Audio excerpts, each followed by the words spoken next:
Monsieur le Président, mes chers collègues, Monsieur le Premier ministre, nous vous avons écouté attentivement. Vous avez en charge l'essentiel, les vies de milliers de femmes et d'hommes qui ne résisteraient pas à l'infection du virus. En quelques mois, ce virus a miné nos quotidiens, confiné nos existences, bouleversé nos modes de vie, transformé nos rapports aux autres. Le confinement a permis d'enrayer la progression du Covid-19, mais pas de le faire disparaître. Si c'est une guerre de position, une guerre de tranchées, et à chaque jour, le front qui s'élargit dans de nouveaux pays. Sans vaccin, sans traitement fiable, sans immunisation assurée, nous allons devoir vivre avec le virus et surtout la menace d'une reprise épidémique, alors même que nos soignants sont épuisés et nous implorent de leur accorder du répit, plus encore que des hommages. Nous partageons avec vous l'objectif du déconfinement. La vie doit reprendre, le travail doit reprendre pour que le cortège des faillites n'emporte pas les nombreuses familles déjà fragilisées par 2 mois d'inactivité. La question n'est donc pas celle de l'objectif, mais celle des moyens que l'on y met. Face à une catastrophe sanitaire, notre devoir est de rechercher ensemble les moyens de nous en sortir le mieux possible et le plus vite possible.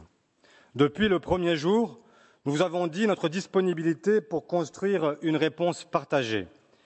Mais nous n'avons obtenu en retour que mise en scène de réunions, faux dialogue et vraie instrumentalisation de ces rendez-vous. Je dois vous dire, Monsieur le Premier ministre, que j'ai un moment espéré que cette attitude changerait, il y a 15 jours, quand vous avez entamé une discussion avec l'ensemble des chefs de parti. Cet espoir, en réalité, a été de courte durée.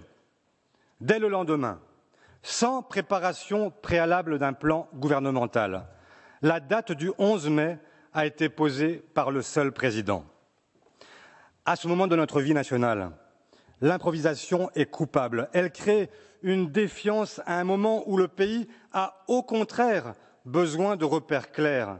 Et c'est donc tout l'inverse qui s'est produit. En 15 jours, nous avons assisté à un festival de contradictions, d'incohérences, d'approximations sur le confinement des anciens, sur la réouverture des écoles, sur la régionalisation des mesures. Vous avez à l'instant même dû revoir toutes les annonces faites par le ministre de l'Éducation. Sur les masques, inutile un jour, utile le lendemain, obligatoire, facultatif, en papier, en tissu, commandé, pas arrivé, et de retard en déni, de déni en mensonge. La doctrine a varié si souvent que plus personne ne vous écoute sur ce sujet.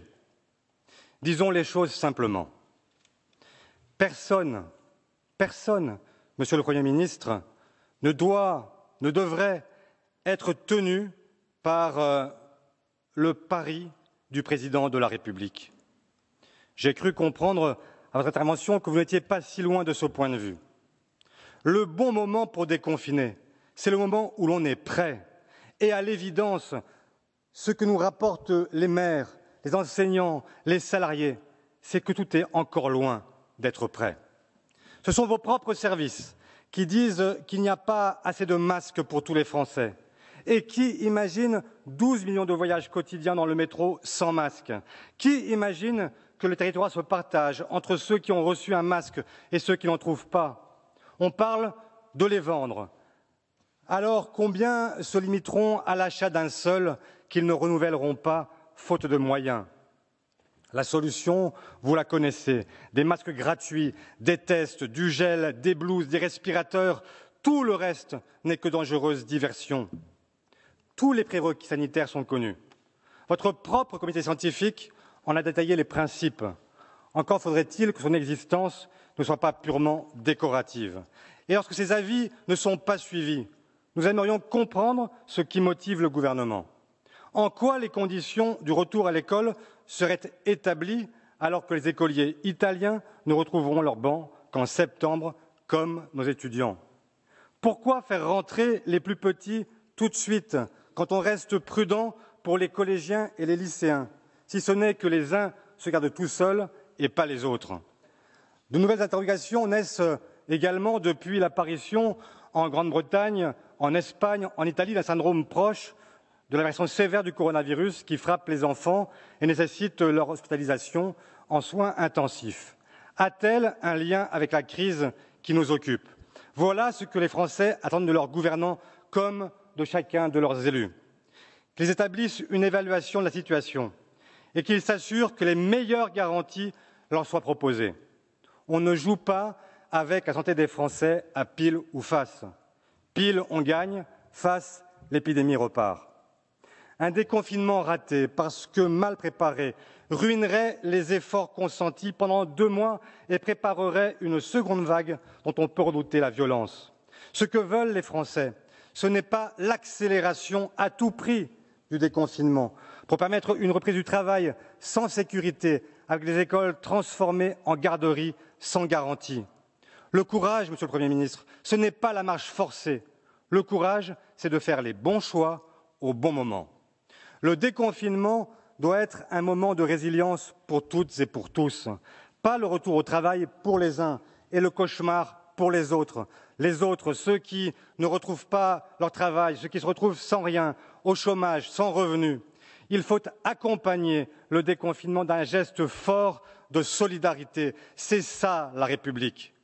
Le président s'est engagé à ce que personne ne soit abandonné. Quoi qu'il en coûte, a-t-il dit. Eh bien, l'heure est venue de tenir ce bel engagement. Les queues s'amplifient aux portes des organisations caritatives. Nous allons faire face à une crise sociale d'une violence inouïe. Le chômage croît déjà brutalement. Les situations de détresse se multiplient. Là aussi, il est nécessaire d'anticiper. Demain, il sera trop tard.